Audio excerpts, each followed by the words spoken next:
Mike wants to talk. Sure. Yeah, JJ, so AD ends up with the 6 blocks, 3 steals, 20 rebounds. Not sure how many other plays he impacted.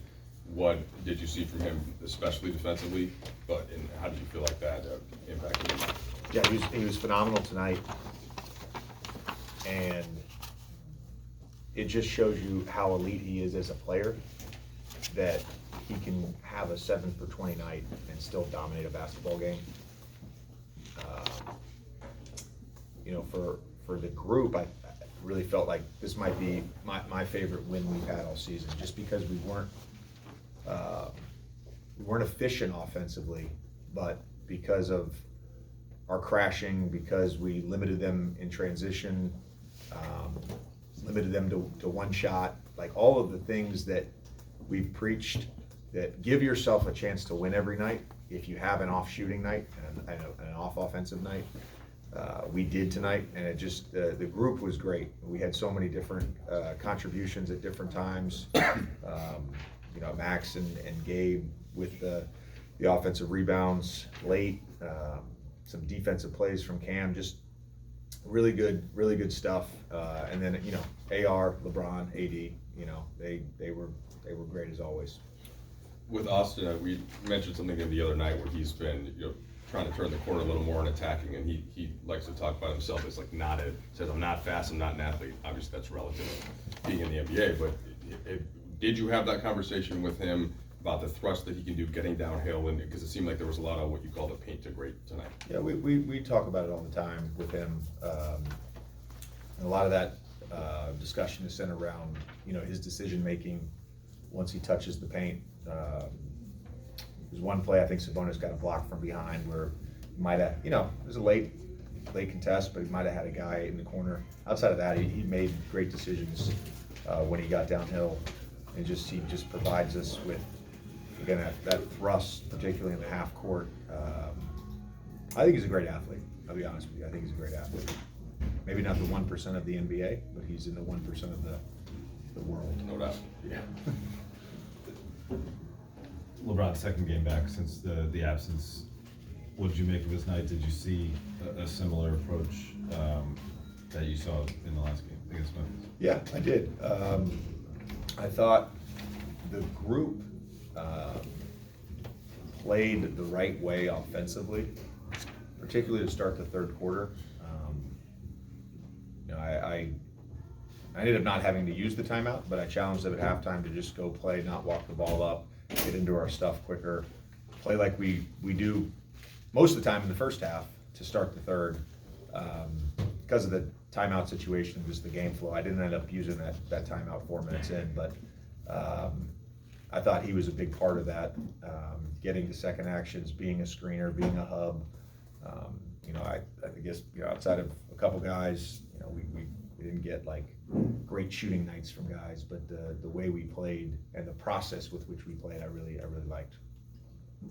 JJ, we asked you before the game about the corner crashing and the offensive rebounding tonight. 15 offensive rebounds. Obviously, a lot of that for AD was in the paint, but Max had 3, and several guys had some key corner crashes.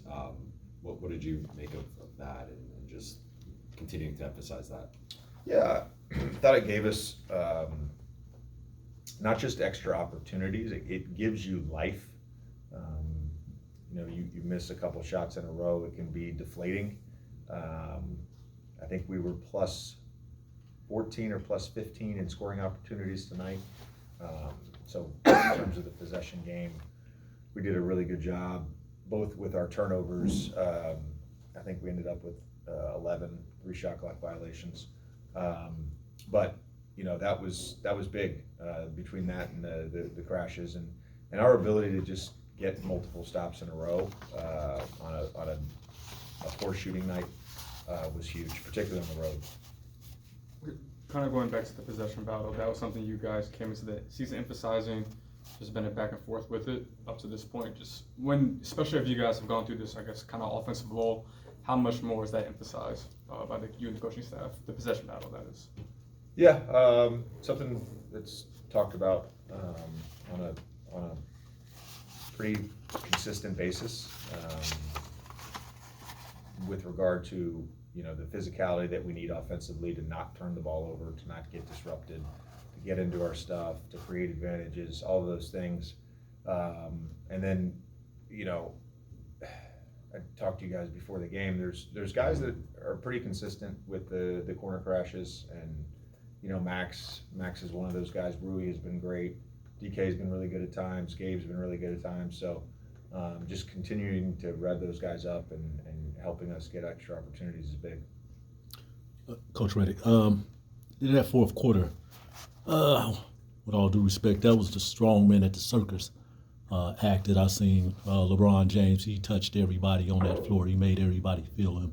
Mm-hmm. Just want to get your thoughts on that physicality style that he brought to the floor in that fourth quarter. Yeah, there was a couple of defensive possessions where he really got into. I know there's one in front of our bench in front of DeRozan,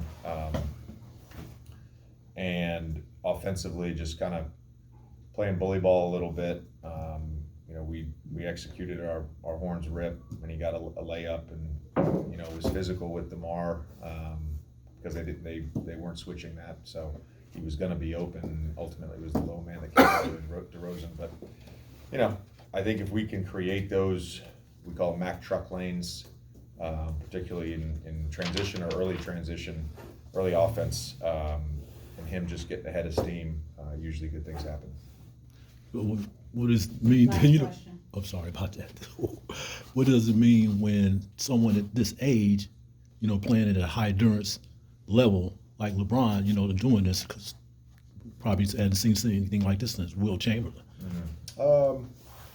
Yeah, I mean he's one of the goats, and again I talked pregame about just the way that he has approached the game of basketball.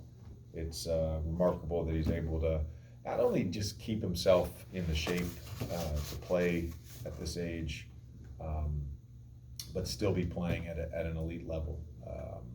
There's Doc used to always talk about every game is a tug of war. You don't want to let go of the rope. Team makes a run, and I think there's a metaphor there for every athlete's life as an athlete. And LeBron has never let go of the rope. He's still pulling pretty hard on it. Thanks, JJ. All right. Gonna find out what's going on.